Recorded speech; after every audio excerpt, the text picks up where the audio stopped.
do you agree with Barkley about Durant? Skip, I don't know if he's a good guy or a bad guy.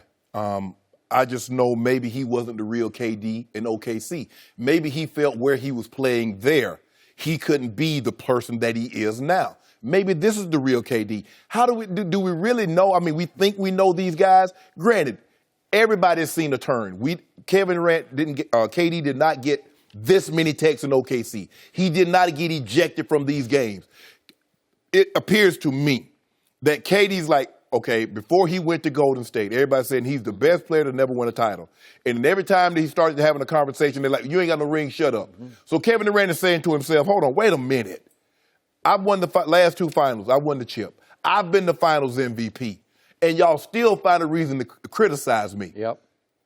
He's not threatening to beat people up, but he will check you if you question him about his play skill, or you question him about his place in this NBA. I don't think Kevin Durant is tough. I don't know if he's acting tough. I just think that, he feels that somebody's trying to take advantage of him. They look at him, hey, man, move out the way. He's going to stand up for himself. Maybe this is the real KD. Maybe the guy the first 10 years in OKC wasn't the real KD. I said this about Ndamukong Suh when he had the Subway commercial, Skip. It's like, well, how can that guy be this guy on the field and that guy? I say the real guy you see is the guy on the field. The act is the Subway commercial. So maybe the act was OKC. Maybe this is the real KD, what we're seeing right now. You know him better than I do. I think I do, but to your point, boy, it's tough. And my view of him changes almost by the day. But in the end, I think Charles, once again, he had a good day yesterday. He's right about this one. In the end, he's a good guy trying to come off as a bad guy. He's not a bad guy. I believe, Kevin, I always divide the world into you have a good heart or a bad heart. He's got a good heart. And yet, he's the strongest, weakest superstar I have ever observed because he struggles with this identity crisis of who am I? What am I supposed to be? And so then he had the shoe commercial, not nice, Kevin Durant, because he wanted to send the message. I'm really a tough guy. I'm a bad guy. I'm not to be trifled with on the basketball court. And he went tech crazy his last 3 years in Oklahoma City, and now he's gone ejection crazy last year. Had 5, and had 3 more than he had all his other years. 14 technicals, third most in the NBA. Yeah, it's ridiculous. And yet, in the end, I think he's a good teammate. And all I care about in the end on this show is, can you perform at the highest level when the stakes are highest and the lights are brightest? And he has performed in those 2 Game 3s and back-to-back finals at the very high, at a supreme level, level above LeBron, in LeBron's house. Twice in a row in Game 3, he took over the crucial turning point game of those 2 series. Well, I can't argue with that. So I would have bet against him being able to back it up after he had the weight of the NBA world on his shoulders and he left Russell and joined forces with a 73-win team that they had 3-1 down in that round of the playoffs. And yet he backed it up like nobody's ever backed it up before. So I applaud him for who he has become. And whatever he's become, again, in those 2 games, he was just better than LeBron James. That's all I know for sure. He had to sneak that in. Yeah. Well, he was.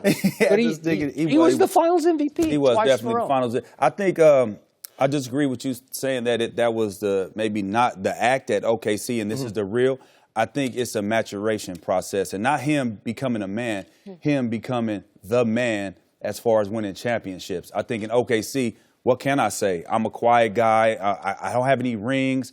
I'm going to go about my business. Russ is the guy that's the rah-rah guy. I've been kind of like, the yang to his yin. Yep. I've been kind of over here chilling, going to Golden State, winning the championship. Yep. I think he's starting to feel himself. He let them things hang a little bit. You know what I mean? Oh, he's validation. And so now he's feeling like I should be getting the same respect as LeBron. Right. And so I think that kind of bothers him a little bit. And as far as like being with Chuck saying he's a good guy trying to be a bad guy, I don't think that. I think at times he just has thin skin and makes bad decisions by going on Twitter and it's it's on both sides. I see both sides of the coin because he likes engaging with the fans. He likes the interaction. And having that interaction.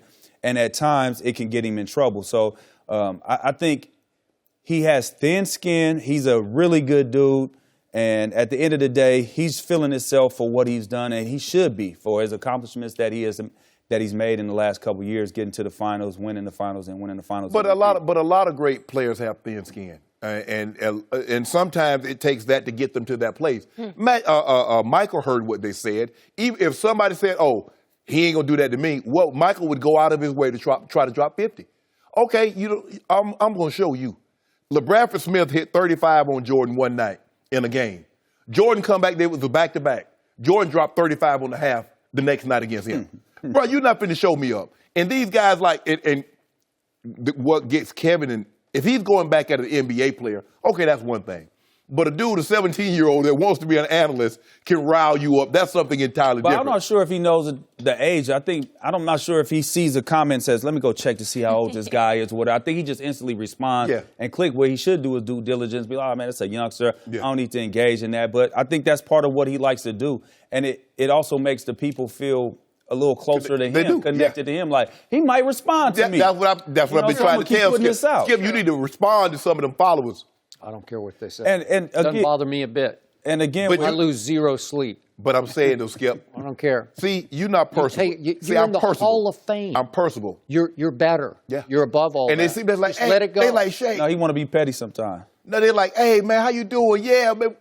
How you doing, man? You just want to reinforce. No, they're just like, you're just a regular guy. You need them to validate you. No. You need the validation. You know you lose every debate on this show. You need somebody to say, you're okay, Shay. You know what I tell them, Skip? What? I'm an ordinary guy with an extraordinary job. Oh. That's what I tell them. And I am. Well, that's heartwarming. That's Skip? You're trying to win them over. It ain't no American greeting. This is not no hallmark moment. I'm just saying, KD likes to engage. And then sometimes if they don't give him the validation that he feels he's earned, especially now, and rings do give you confidence, you can't start, whoa, you got nothing. Why are you talking? Yeah.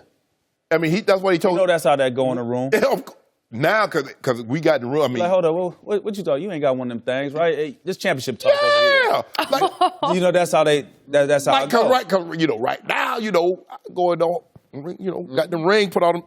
Man, where your ring? Man, it'll be a wind chime. I come at it like a wind chime, all them rings be changing around my neck, Skip. Really? I don't even wear them. Aren't you going up to Canton? I am. Yeah. I'm supposed to be going early. I don't know. You gonna have to have a conversation. You're going. Oh, really? Yeah, No, you can't miss. You're not granted a day off from the show. So you're going up to a Hall of Fame ceremony at Canton, but you're responding to a 17-year-old on Twitter. Yeah, I respond to like 18-year-olds, 20-year-olds. I'm just a nice guy. They're like, Shannon's so nice. He's not in the negative. He's on the cool side. I get him sometimes. Oh, you get at him? Oh, yeah. You clap back? Yeah.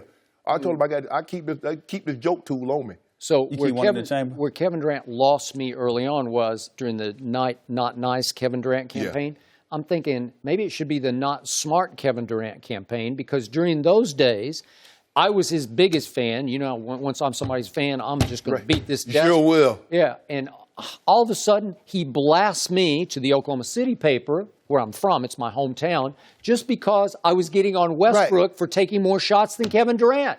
And I was just dumbfounded. And he went to the lengths of saying, I don't know anything about basketball. Well, Skip, that's his boy. I'm your biggest fan, but I don't know anything about... But that's his boy. He got to take up for his boy. Yeah, but it was just wrong-headed. You don't need to do that publicly, because in the end, they fell completely Would you want him to call you and say, well, Skip, man, I got to I got to DM him, slide in his DM. Yeah, but you wouldn't respond to him, But then even worse, he wins the MVP and goes to the All-Star game and does the big media session, and he tells all these reporters who voted for him for MVP. Y'all don't know. None of y'all know a damn thing about basketball. He went all the way to a damn thing about basketball. He did. He was in a little crisis right there. He was dealing with some things. You want to talk about biting the hand that fed you? Yeah, he was dealing with some things. But when he was quiet, everybody was like, he's too quiet, too passive. Yeah. Now he's too aggressive. It's like, which one do you want him to be? Let him just be him. How about be as long as he a hooper? Yeah. That is him. Maybe you take a dog and corner the dog and keep messing with it. What are you going to eventually do? Bite.